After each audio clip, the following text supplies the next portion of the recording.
So, you find a pool of water underneath your water heater. What do? Well, the first thing you need to consider is that it might not be a leak. Water heaters tend to produce condensation on the tank, so the first thing you want to do is just check the tank for any moisture. If you find some, that may be the cause. If not, you're going to have to look somewhere else. The next thing to consider is that you may have a leak somewhere else. Water heaters are usually surrounded by other plumbing fixtures, other pipes, so one of those might be leaking. Check those for any possible leaks. If not, then your water heater is the likely cause. If you suspect your water heater is leaking, the first thing you want to do is shut off the power. If you have an electric water heater, locate your circuit breaker panel, shut off the switch for the water heater.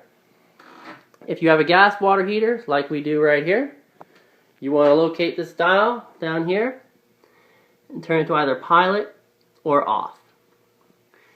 Now, if you have a serious leak, the next step is going to be to shut off the cold water supply. The cold water supply shutoff valve is usually located above the water. As you can see on this one, it's that red handle right there.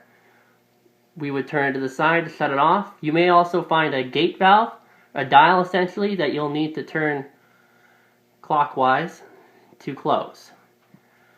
Just be careful about any water. It can get very hot, up to 190 degrees Fahrenheit. This will cause serious burns. So if you can't get to the water shutoff valve safely, you want to locate the main shutoff valve for your house. Now, if the leak isn't serious and you're not sure exactly where the leak is coming from, you may want to leave the water on just for now so we can investigate a little bit and try to locate the source of the leak. The first place you want to check are the inlet and outlet pipes leading from your hot water tank.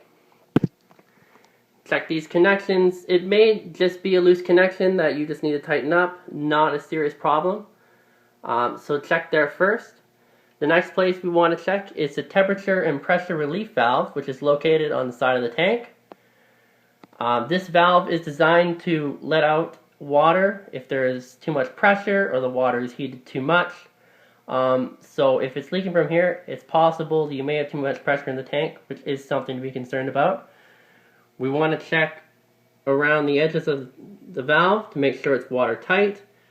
We want to check the valve itself, follow the pipe to the floor, and see if there's any water actually leaking out of the valve down below.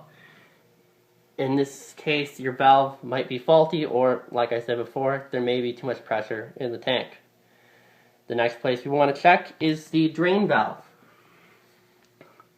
This is used to drain or flush the water heater. Again, like the temperature and pressure relief valve, we want to check around the edge, make sure it's watertight. We want to check the valve itself to make sure it's not faulty and it's working properly.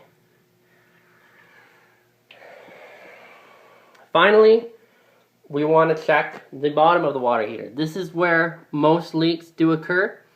If you have a leak coming from the bottom of your tank, it's likely that you have an internal problem with your water heater. In this case, most likely you will have to replace your water heater.